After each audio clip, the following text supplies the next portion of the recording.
Hey, fearless fundraisers, I'm Dawn Lego. It's time to buckle up for a new episode of Raise Nation Radio, the one and only podcast made to inspire fundraisers like you to continue making impact in our communities, building better tomorrows, and exchanging ideas.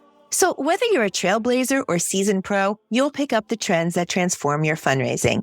And together, we'll dive into lively conversations and chat with industry-leading fundraisers and thought leaders to explore hot-button issues and innovative ideas. So stay with us for the next 30 minutes while we inspire you to embrace the future of fundraising.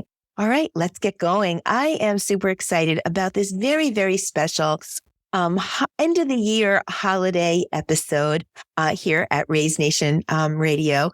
And it's always a really fun time when my fellow OneCausers get to join me, especially when my colleague, my peer, is super talented, not only within the OneCause Nation, but outside and also philanthropic. So we have a trifecta going on here with my next guest. I'm super excited to welcome to Raise Nation Radio, Rick Seifert.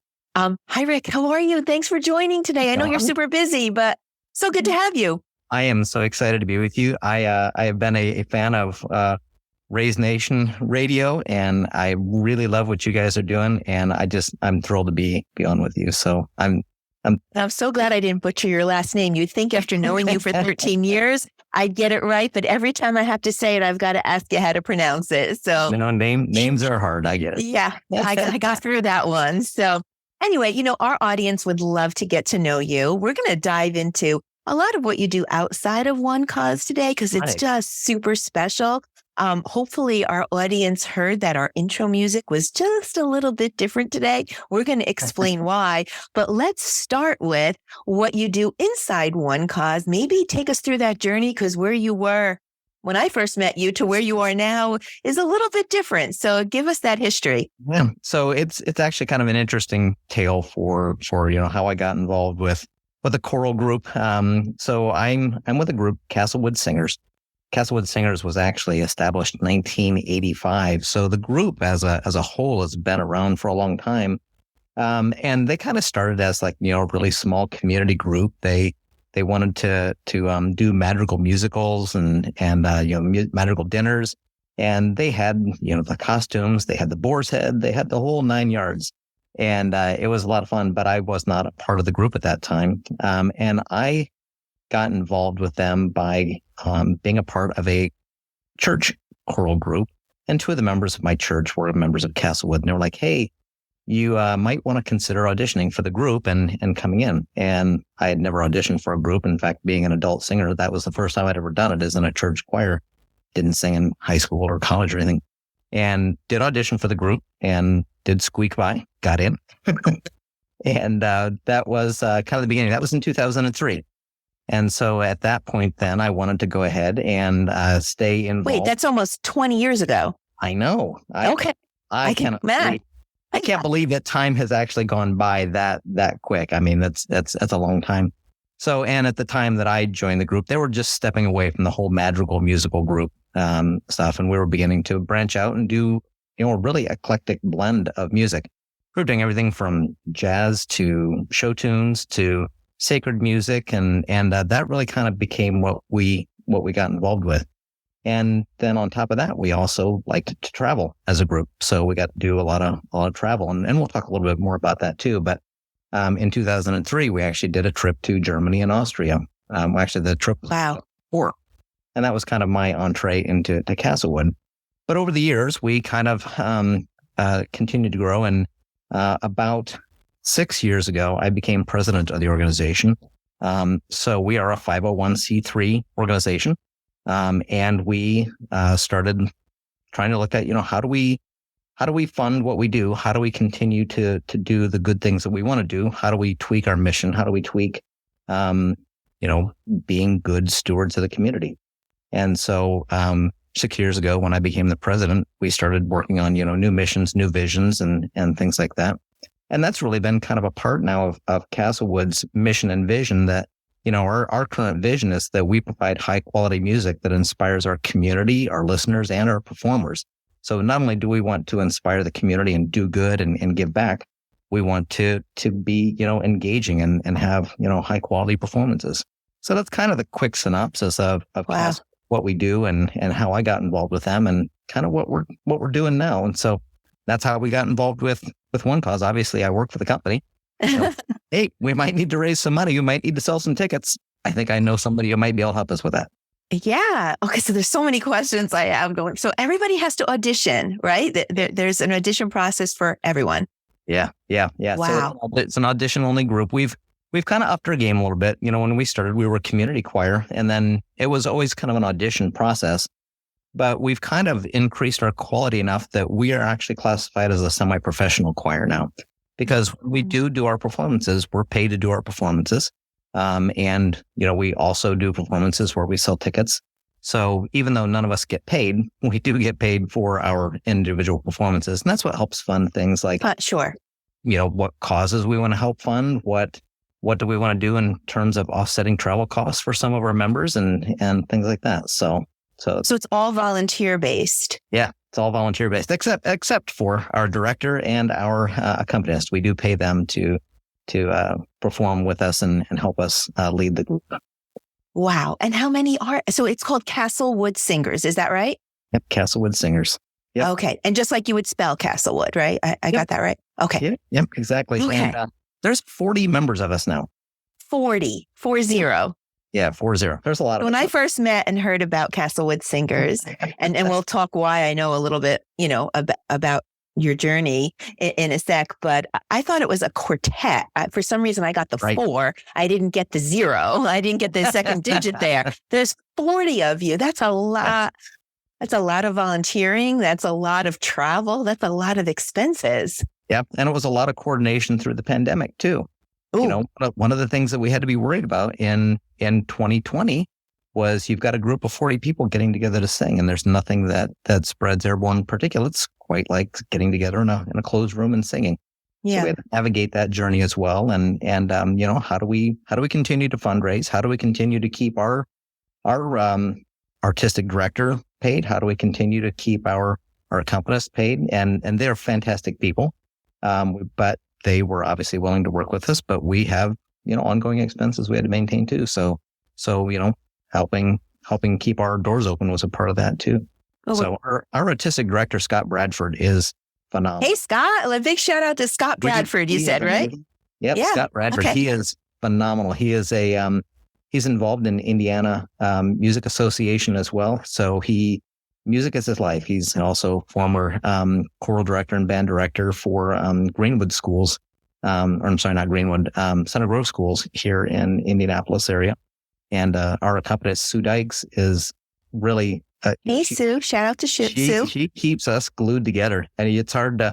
It's one thing to sing a cappella. It's another thing when you have an accompanist and helps bring everyone together and helps us be better performers. And Sue does that for us. So we're thrilled to have Sue and Scott as a member of our team. Are you all Indiana based or not necessarily?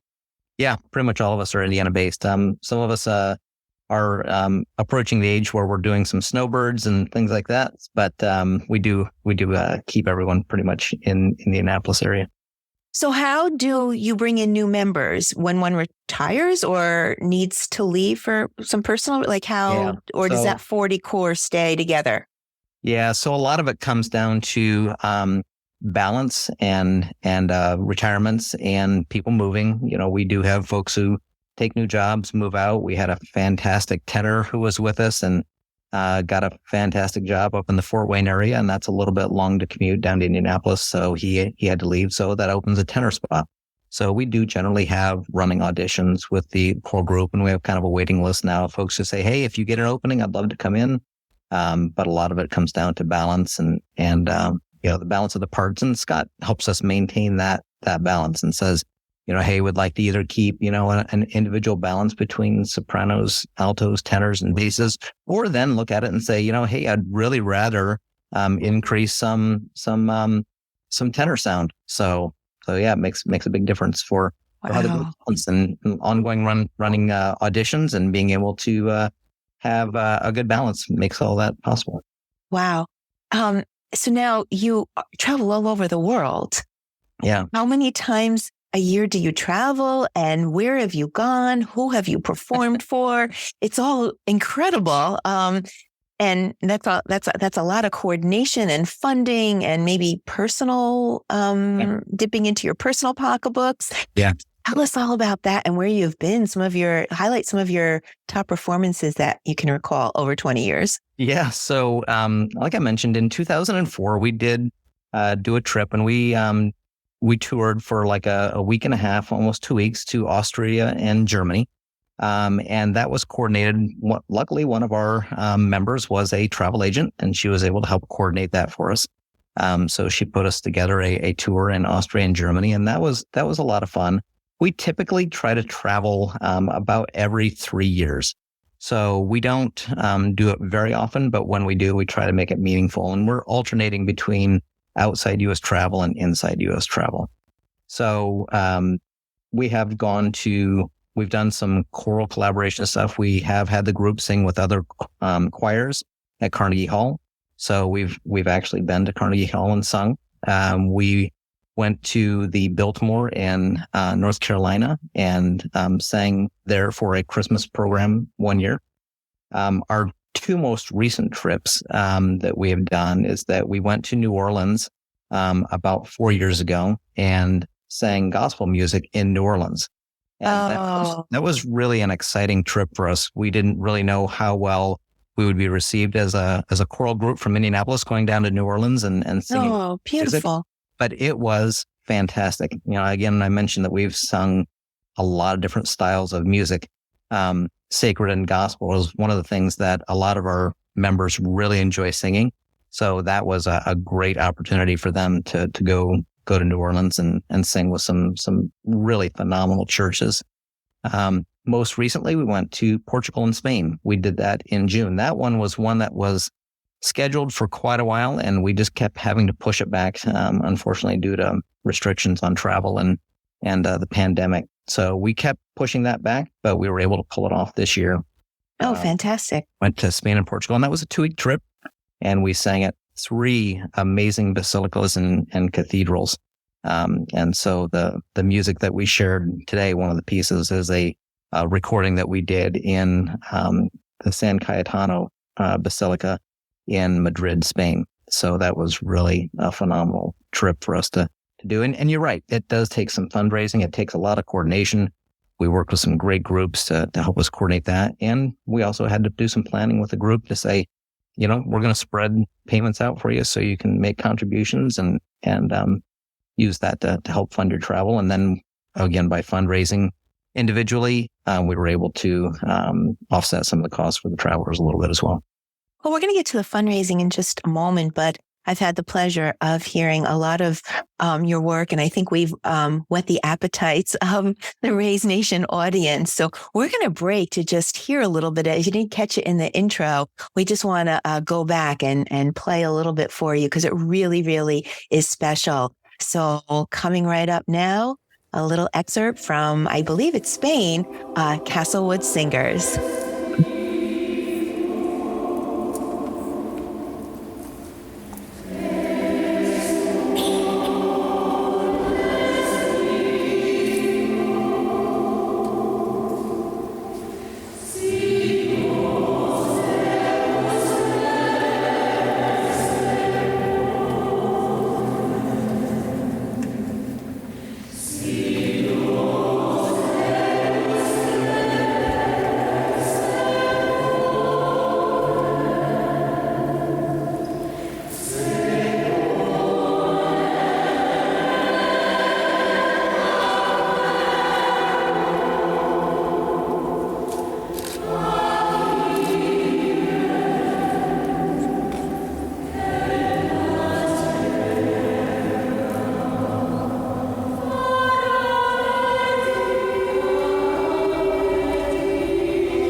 Well, welcome back. We hope you enjoyed the Castlewood Singers. That really was just magnificent, Rick. Thank you so much, and for sharing that audio with us. It's just special. So we're excited to hear more. How would we hear more if our audience is just inspired and entertained like I am?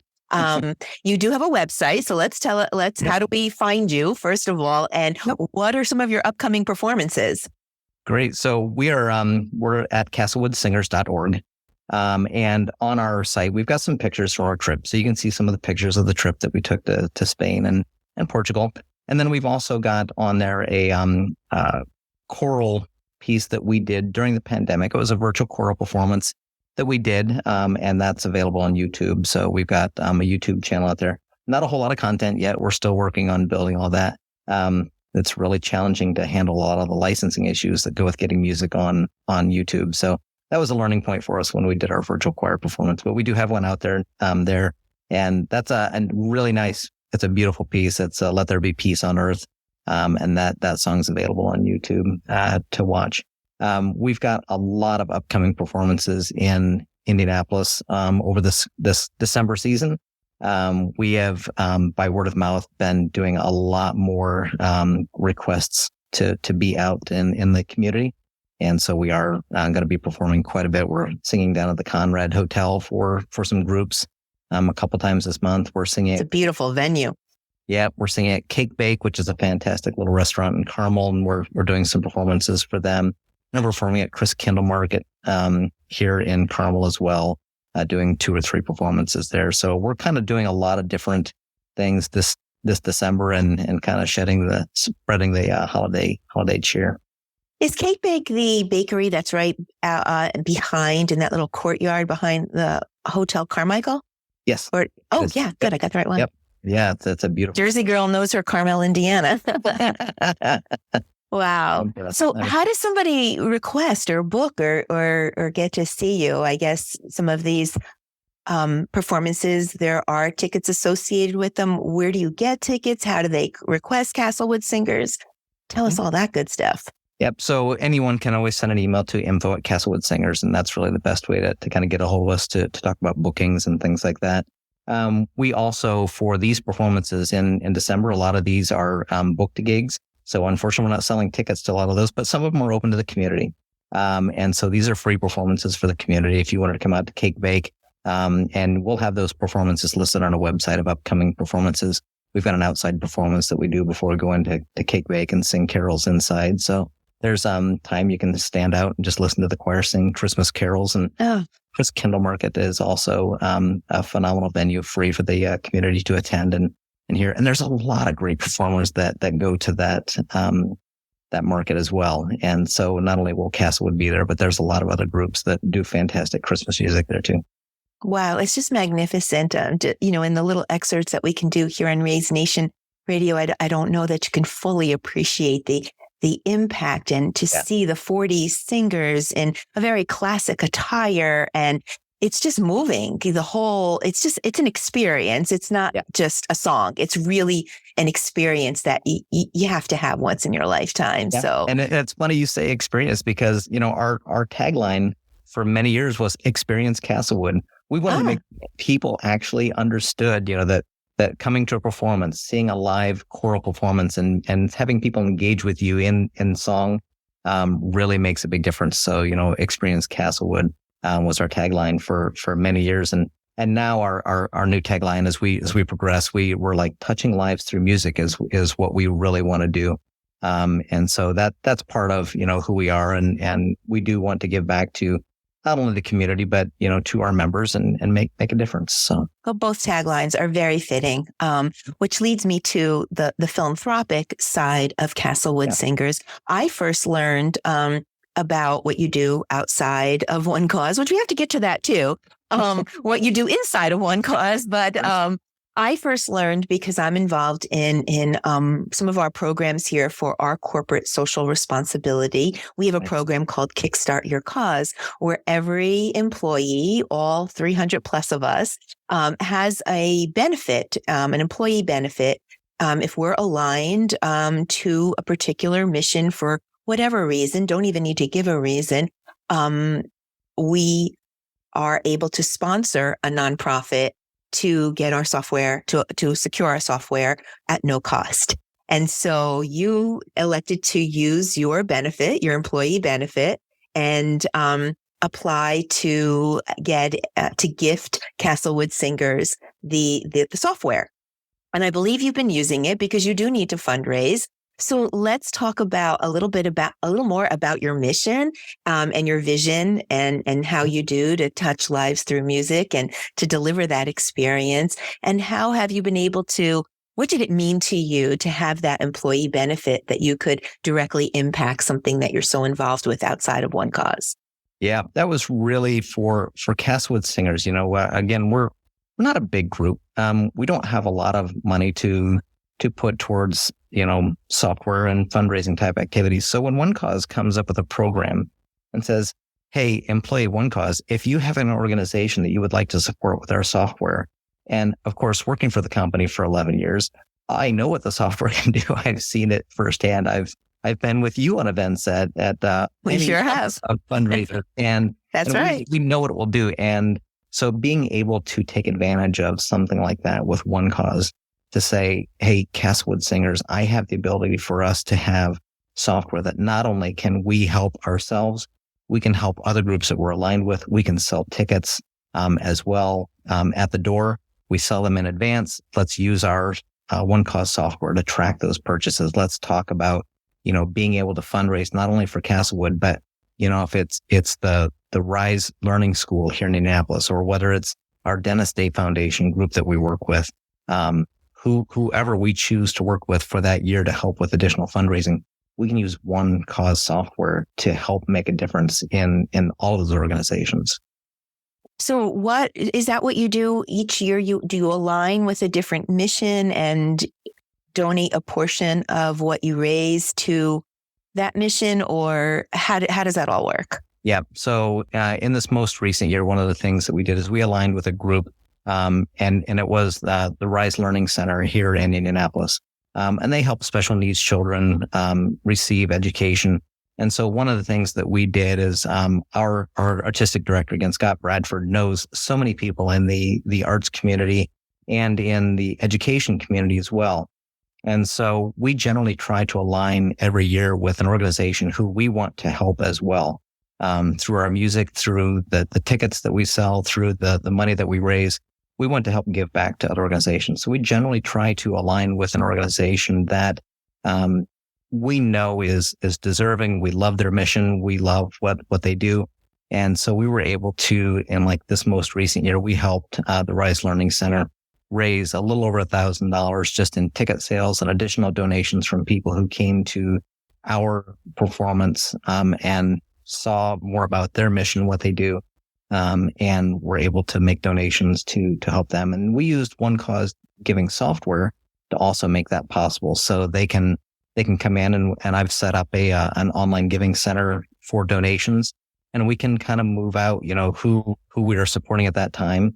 If you want to support Castlewood directly, please make a donation. But if you want to also help, another organization that we're aligned with, whether it's the Dentist Day Foundation, whether it's the Rise Learning Center, whoever we're working with that year, we will let you make a donation there, and we will just forward the money onto that organization. We don't obviously want anything out of that, and we want to help those groups. So that's kind of how we've used OneCause software to, help OneCause sell tickets and raise money through donations, but also help other groups in the Indianapolis area. Wow. So it's missions really coming together to help missions, all of us together, just building better tomorrows. And I'm so glad that you were able to take advantage of that employee benefit program, and that OneCause is responsible enough to have that employee benefit program. So, yeah, I mean, that's super exciting. And it's even more special because it can't be easy. You work full time, and I know OneCause drives us hard, right? You're my go-to. And we do have to get to that. We do have to talk about what you do here at OneCause. It's pretty special because you serve like all 300 of us and we're all coming at you every single day. So Yep. we'll jump to that in just a second. But, when you think about it, you had your full-time work, you're volunteering full-time, you serve as Castlewood Singers president, you have rehearsals and travel, and it's not just for the entertainment value or the hobby or the desire to sing, but it's also that level up to have a mission attached to it, and the fundraising and the administration and the all of that goes with it. It's like you have 3 full-time jobs. So if the OneCause software can make it just a little bit easier to do what you do, I'm impressed, Steve. Just wow, with everything that you're doing, Rick, it's really special. But let's talk about what you do inside OneCause. Yeah. That has been a journey, as well. I know a decade ago, we saw a lot of each other in the field. But now you have a different role, and you're definitely my go-to, when I'm technologically challenged, which is often. But why don't you talk about your OneCause history a little bit? So I think I mentioned earlier, I've been with OneCause now 11 years, which is a staggering amount of time to be. But I started out with OneCause 2011, and at the time, OneCause was kind of this fledgling startup group, and you were a part of OneCause at the time. So we were out kind of being scrappy and helping other nonprofits raise money. But at the time, we were setting up wireless networks for individuals. Do you remember that? We were passing out iPod touches because cell phones really weren't all that great yet. I don't think 3G was out at that time. I think that was just 3G, but that was the leading edge, the bleeding edge of cell phone technology. Yeah. I mean, you set up wireless environments within hours to serve like 500, 800, 2,000 people. That was madness. Yeah. You and I were doing events at the Make-A-Wish Foundation with wireless networks in mini castles and trying to help this is true. Raise money for the Wish Foundation. And that was all fun. And then, over time, OneCause makes changes and we started getting away from wireless networks, and we're doing everything over the site or technology, which was a great evolution. And being a part of OneCause to make that move was great, helping them transition into that. And, kind of over time, I've done different roles, but now my primary role is that I'm the director of IT for OneCause. And I have a small team, and we support all of us at OneCause in, supporting our software and our computers and, working with our developers and our engineers and product people, make sure that what we're building is working the best for our clients. And so, helping you do what you need to do every day with your computer, your software, helping our engineers develop great code and helping our executive team lead us into the future is all what we as an IT department want to do and help. So, being helpful is one of our core values. Core values. And we embrace that wholeheartedly. And so we really, my IT department and I really love doing that. And, we're excited to go to work every day and help you. And it's very satisfying to work for a company like OneCause that has, amazing benefits like we do with this software and to help organizations who help so many others. Yeah, I think we all have that same philosophy in the back of our mind. You kind of need that. It's a prerequisite, almost an unspoken prerequisite to work here. And what I love about you and your team is that you make each and every one of us feel like we're the only employee. I can call you just about any time, day or night, with a problem. And I typically have one, especially when I'm traveling to company meeting and, the battery explodes in my laptop and I need. I remember that. Yeah. Did you remember that? Yeah.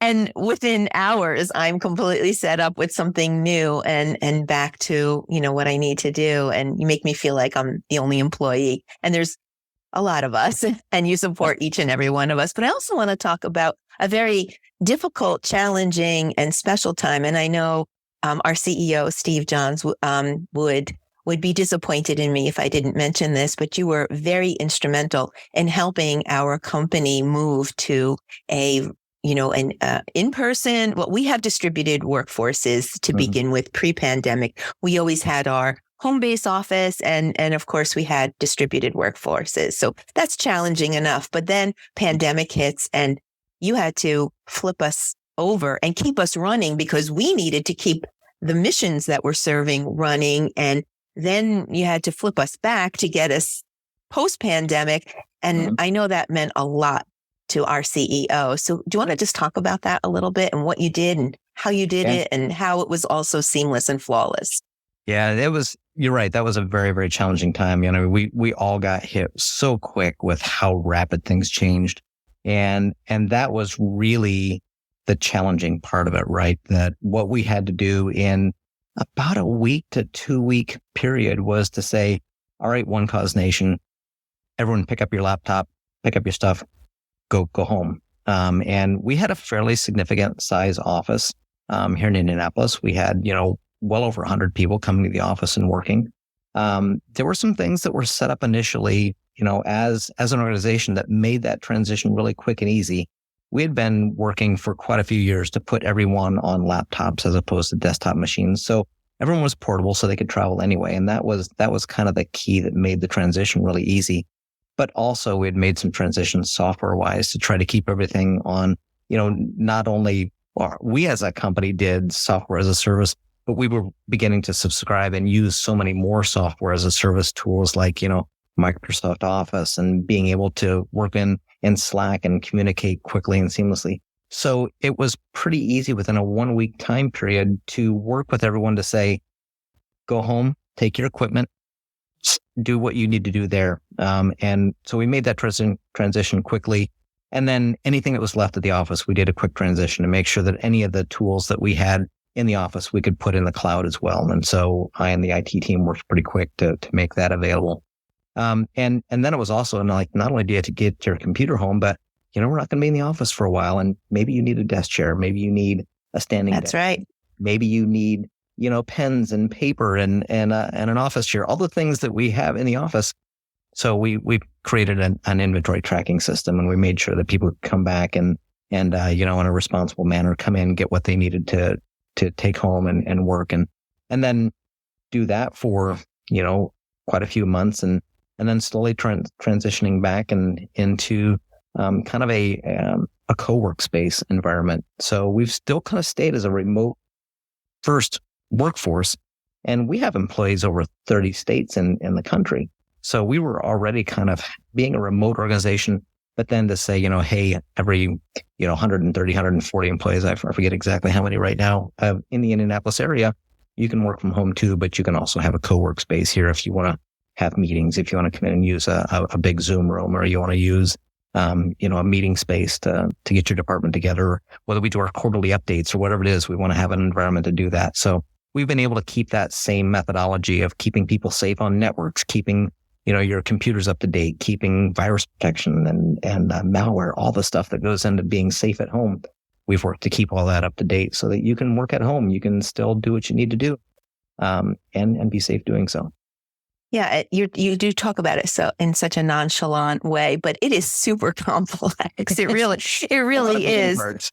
And I know from the top down and the bottom up and everywhere in between, the whole philosophy is keeping all of us connected.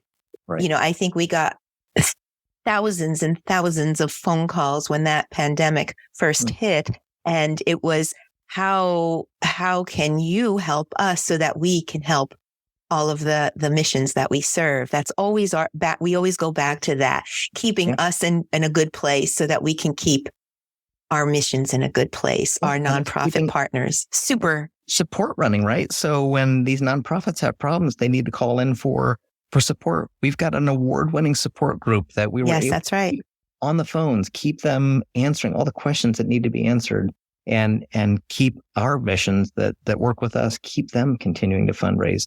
Volume was crazy back then. I mean, I think we increased something crazy, like 400%. I should know the number, but because of some work that I did with our teams on an award, actually. But it was staggering, the number of calls that came in. And we didn't miss a beat. We did not miss a beat.